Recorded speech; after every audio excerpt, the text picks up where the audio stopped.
Hello, my family community. So, it is Sunday and I am back making a video with you. We were gone all day yesterday out of town, and so I didn't get nothing done. We kind of went to play. So, I am going to get things set up with you because we have an interesting day. We will be back.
Okay, y'all, so yeah, I'm a mess.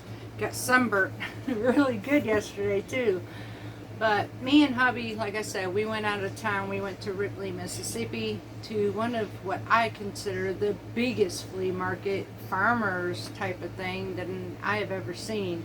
I think this thing is about 750 or up into 1,000 acres of property with nothing but farm animals and all sorts of, it's like the huge flea market yard sale I have ever seen, and they open once or twice a month, so they're not going to be open all of July.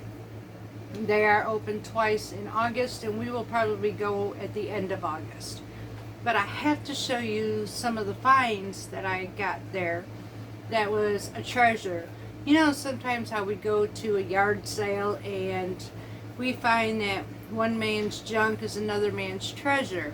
Well, I literally found two treasures that was absolutely amazing, and I'm going to show you. So one of them is a teapot.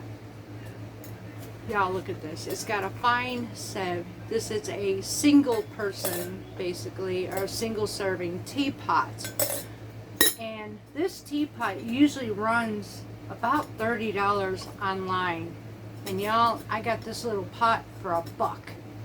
That was like a huge find. I was like, sweet. So we have another little bitty teapot. And with this one, I can also use my Turkish tea or whatever I want in it.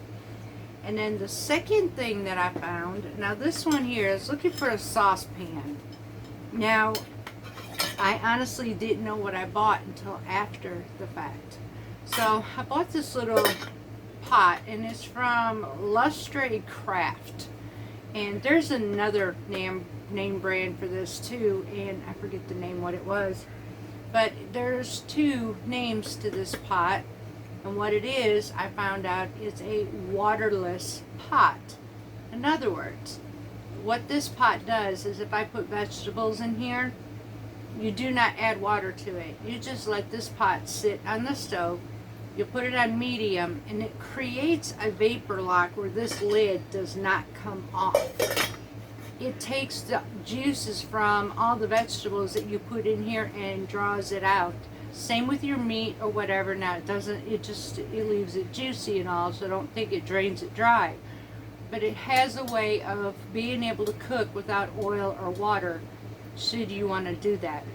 Now, I originally bought it because, well, I needed a small saucepan for, for sauces and stuff. But I happened to notice it had this look about it, and I thought, what kind of pot is this? So I went online and I started researching the kit. The entire kit for this set is almost $400. I paid $10 for that pan. She had a little bit more over there, so the next time we go back, I will definitely be looking for that, because if I can turn around and get pans that are a bit bigger than that for this, with this brand, you know that's coming in my kitchen. And I'm going to take some of my old pans that are basically useless, and I will donate them to use something that is better, because it would go good with our Mediterranean. So these were my two finds that just I got super excited about. Let me get these put up. Okay, so what are we up to today? Well, actually, what have we been up to? Now, you know I did a video on how to do those trellises. We are adding more to the homestead. Actually, we are adding 3 more of those trellises. We're about to go outside. I'm also doing a water system my husband came up for me that works so good. And now I do have to watch how much I hook up to the line, because the more I hook up, it decreases the pressure. But this helps me greatly. I don't have to sit and hold a hose. So I'm going to take you outside, and we are going to go ahead and show you a few things of changes of what we're doing to the garden, to the homestead, and how I'm making it easier for us to have production. It's been a couple days, so we're probably going to have to, well, go pick some vegetables too and see what we have going on. The end of August, I'm going to let you know what we're fixing to do, because there's going to be some other changes coming, because the new season, believe it or not, it's crazy. Tomorrow's already first day of July. Summer's almost over here. It ends the last day of August. And September we start fall. So those are bittersweet moments, but right now, between now and August, this is the worst time of the year for our area, because we are so hot. It is not unusual to see temps for us, though it may say 90 degrees, 99 degrees for the high. With our humidity, y'all, it can be so overbearing, up to 120 degrees. The weight from the humidity can take your breath away. At this point, we do all we can either to stay indoors. We try to keep all of our chickens as cool as possible. The sad part is sometimes we take losses during this time. This is when it's hard to be a homesteader. These temps can fry our vegetables, and I have to be careful when to water them. They can fry everything, and honestly, there's nothing I can do about it. I can do my best, and that is all. So, the end of August, so this is when we're going to start changing things up. Usually, I would start my fall seeds or plants basically in the middle of September or October. What I didn't know is I should have been starting them in August, and a lot of them could go straight in the ground and be ready for the fall in the beginning of winter. That's what we're going to do this year with these beds. So let's go outside and let me show you what we've been up to and what we're doing now. Okay, y'all, so I also wanted to bring something else up right quick. I'm not going to make a big deal about this, but I've had some of you come up to me and say, you notice how I address you. Some of you saying that how I changed the way from speaking about hello my family and such. Please know this, y'all. There are things in my life right now that I'm bringing peace, if this makes any sense. So with that, please know this: no matter how I address you, whether it be my family, community, family and friends, or just y'all, you are very dear to me. Look, if I were to say friends, you don't understand the fact with me. It is great to have over 9,000 friends across the United States and in the overseas. Y'all mean a tremendous amount to my heart. I am entirely thankful to you. No matter how I address you, you're right here. This is my community. This is a community who I love dearly, no matter how I address you. So please know that. You will be my family community. You will be my community of friends. You are it all. So thank you very much for sticking with me, because this is a very hard time on our homestead at this moment with YouTube. So I do appreciate you no matter what I address you as.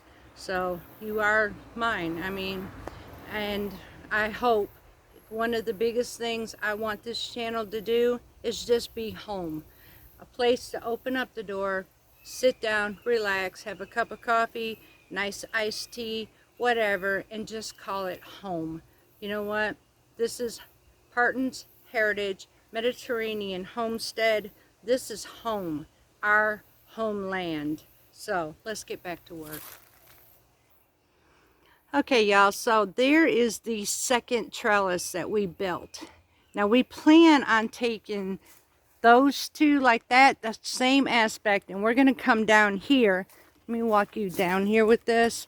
We've got this bed on this end and then that bed on that end. We are building two more.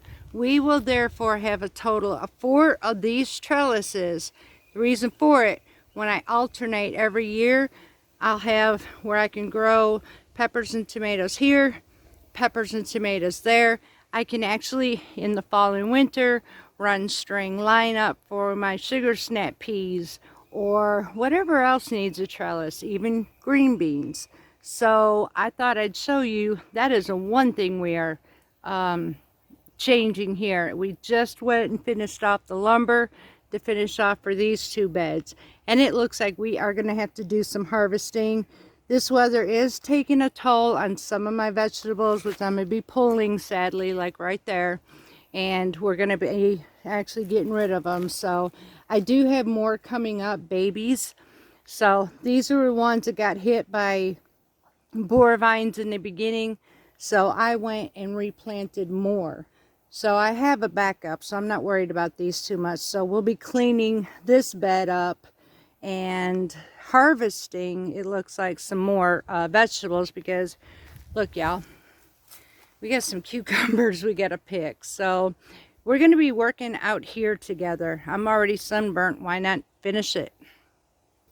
Okay, so the first thing I'm going to have to do is I have to put stringers up on the eye hooks up there so I can string these pepper plants like I did to tomatoes.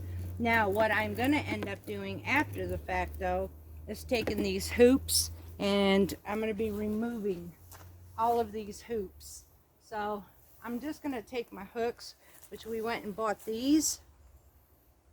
This is going to go for our hanging our lines with. So let me go ahead and get this set up, and once I get these set up, I'm going to show you how I'm going to string these up. Okay, y'all.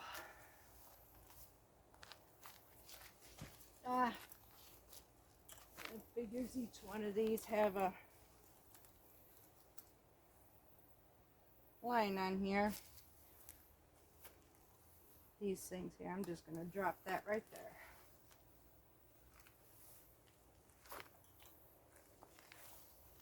I'll pick all these up at the end of it. They're twist ties, and I usually save those twist ties because I can always use them for something else. Looks like I'm going to end up pulling some of these eggplants too. This weather has been really, really hard on us, y'all.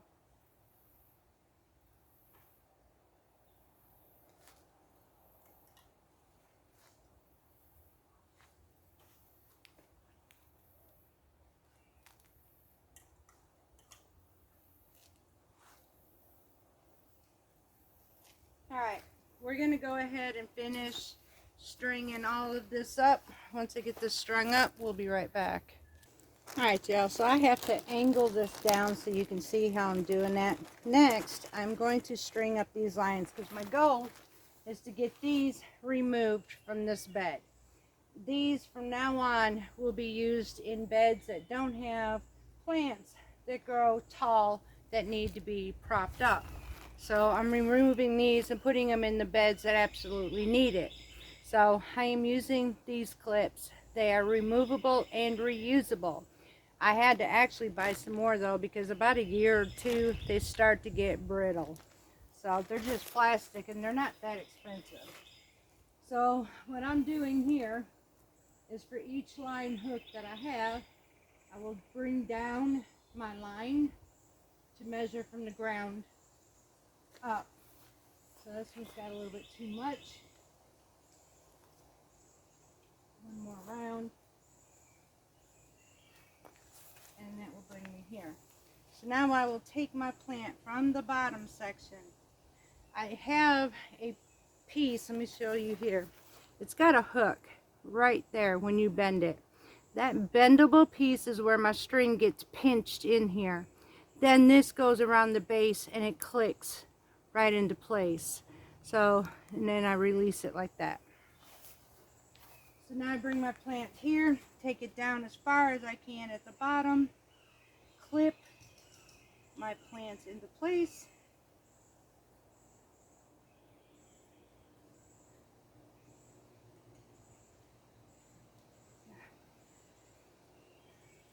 It is much easier than this, but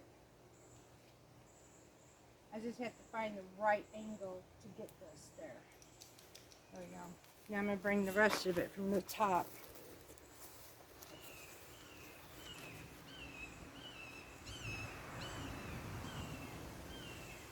Actually need to bring this down one.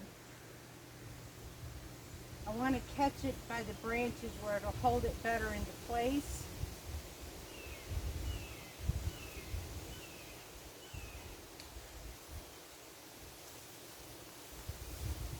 We do supposedly have a storm coming in, which honestly we need. We need desperately, we need some rain because we have not seen rain in weeks. Bring this up and one more, and this one will be secure.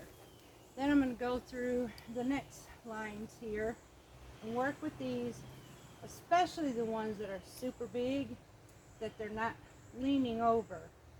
So I'm going to go ahead and finish stringing up the next, and then I'll show you what we're going to do with this bed afterwards. Alright y'all, so after I get each section strung up, I'm coming in here and pulling these out. We can use this for hoop houses, basically for other things.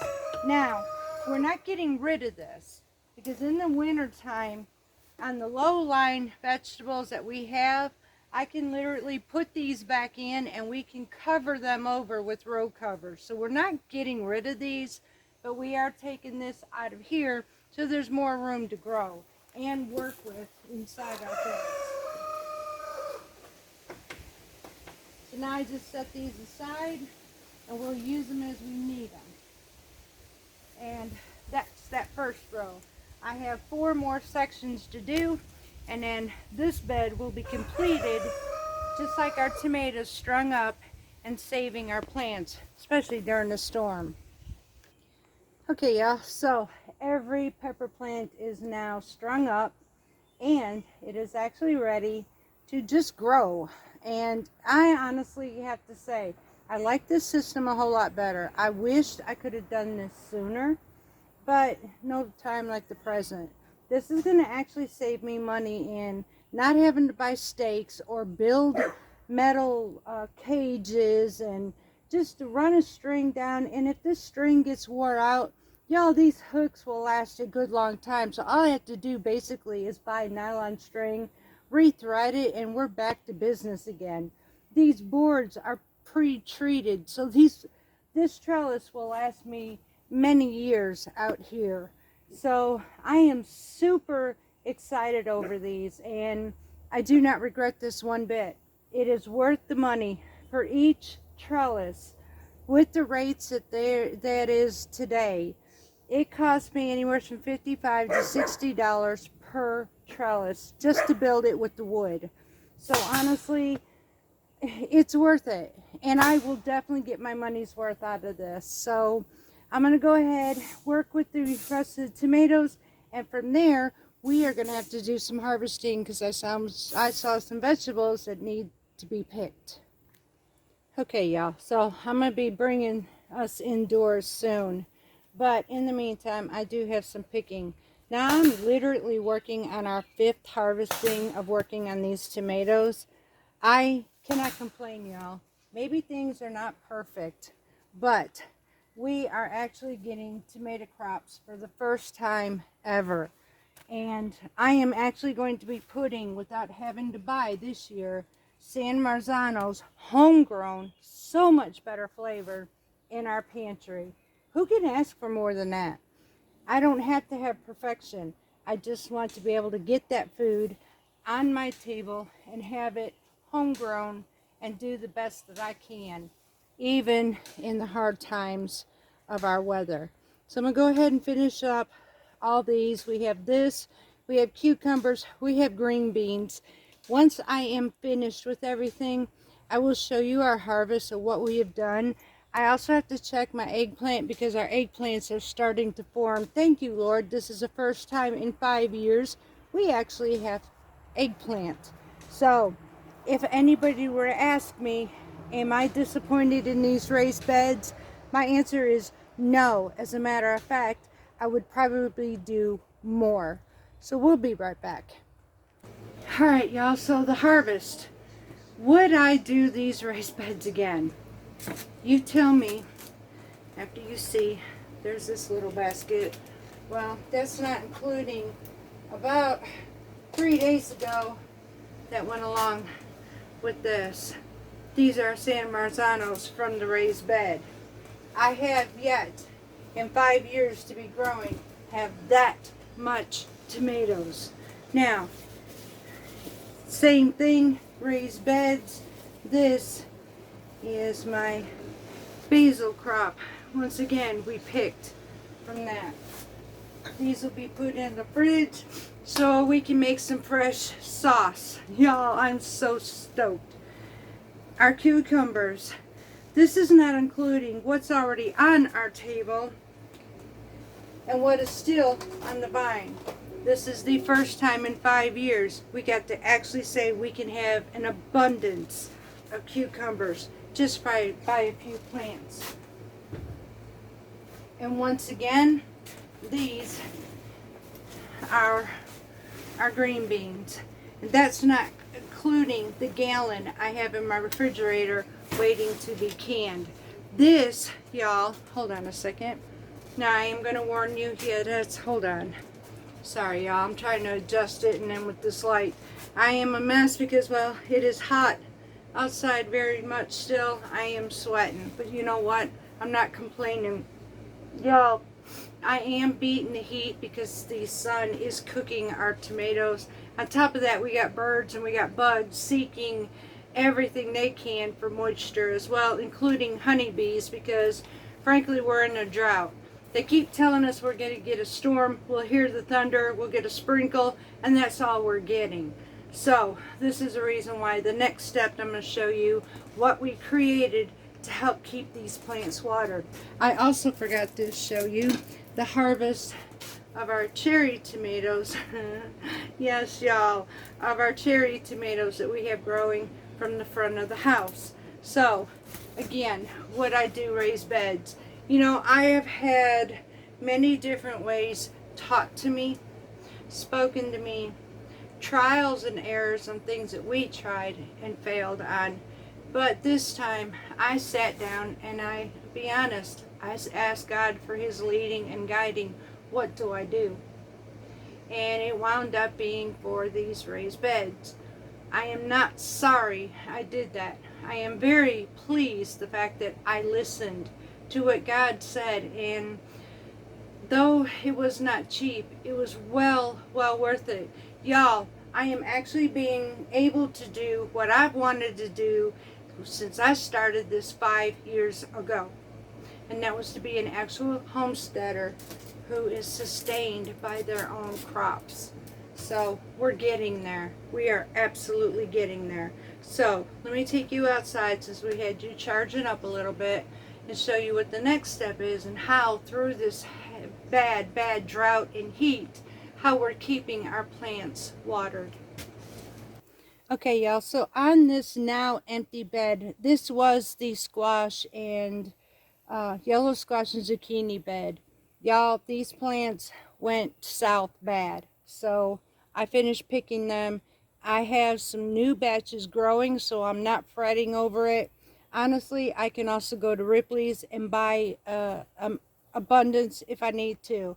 However, we don't eat them as much. I am, though, keeping record this year so that when we go to grow next year, I have more than I will ever imagine. So, but again, that all happens with temperature and everything else.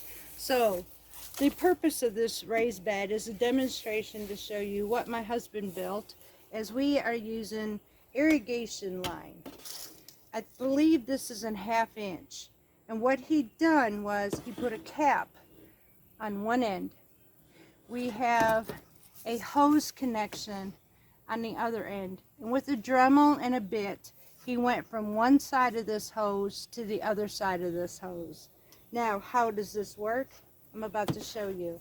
So through this, from one end of the raised bed to the other, I will take this capped end, run it through my bed. As this is about 10 foot, but it's 2 foot on the inside, which leaves me enough room to hang over here for adjusting if I need to. So now I'm going to adjust this to go pretty much in the center if I need it, or the ends, or however. Now, I am going to take my hose. Let me get this one undone for you. Because what's nice is I could take these hoses and I can make them interchangeable to whatever bed I need them for.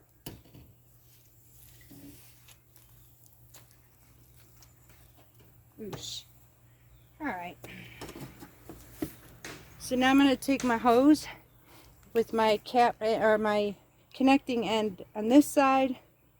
Ooh, well, that one came off of that one. I got to go put that one back on. Okay, so I'm going to connect this together. Now, I'm going to set this aside in here. Let this sit and show you how this works.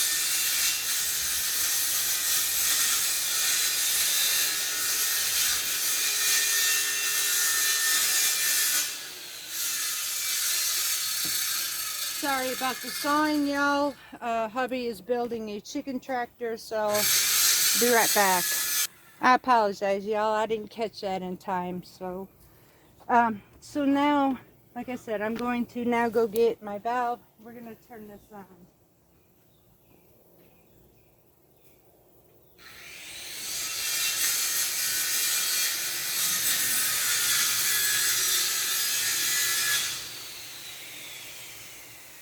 We now have, I don't know if you can see this, but we have a sprinkling system. Now, what I could try to do is lay my system where it goes side by side like this, and I can control the amount of water that's coming in here.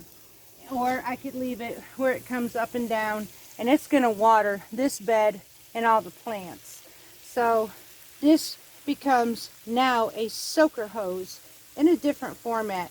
And with the nozzle, I can put as much pressure. I can actually lower this down where it's not so high and water this bed. When I am finished, I turn off the valve. I could use these hoses and attach to different lines in each of these beds while leaving these lines in the bed, because each line is made per bed. All I have to do is unhook the hose and go to each line. Turn on my valves, walk away, let this soak, and now we have water. So this is what we decided to do for these. As far as an irrigation system on this land, it is hard for us because the pressure is much different. So this is the best way we can. We can technically run about 3 beds at a time before we lose major pressure. Now, this is running over into the next bed, which is cool. I mean, I can do that too. But this is just an example of how we are watering now these raised beds. It's simple. I don't have to sit here with the hose. And honestly, I don't have to stand here and water. I can literally walk away and let my hose, my system, do its thing. And that's super cool, y'all. And I can adjust my watering so everything in the bed gets watered. So now I'm going to go ahead, turn this off, and bring us in. Alright, y'all, I sincerely apologize for that sawing during that. I usually try to catch it in between him working out there, but I didn't get to catch it that time, so I'm sorry about that one. But we got it through.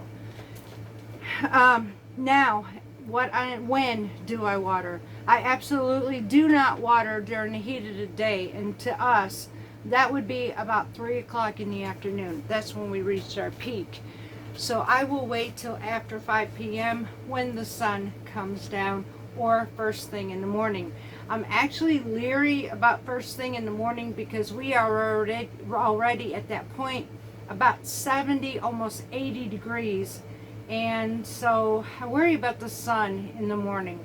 Me, I'd rather prefer to water in the evening, and then this way my beds are pretty much soaked throughout the night and into the morning. So I know it dries out during the day, but I don't want to burn my plants up already than they are, because we had, which is awful, we've had some rain bouts, but it has still been sunny. So what happens is when that rain hits these leaves, well, now the sun starts going brighter and they're burning the leaves to my plants and cooking our vegetables. So we are running into that. All in all, I refuse to complain, because honestly, I couldn't ask for an abundance of what I have. I currently have about 6 to 7 pints of already San Marzano whole tomatoes for sauce in my pantry. I have 18 pints of green beans and more to come. So I've got cucumbers where I can make cucumber salad that my mama made us, creamy cucumber salad. I can make refrigerator pickles, or we could just eat them as a snack. So cannot complain about any of this. Now I will give you a secret, which I did learn. If you are like me, fresh homegrown cucumbers have a tendency to, I don't know, some ways make you belch. Now I thought it was a crazy idea, but somebody had told me to take the end of your cucumber, cut the edge of it, and in a circular motion take that end over the end of that cut cucumber. It will foam, but at that point, and you want to keep doing that circular motion until that foaming subsides, at least decrease quite a bit. Do this on both ends. Cut your cucumber in half and remove the seeds.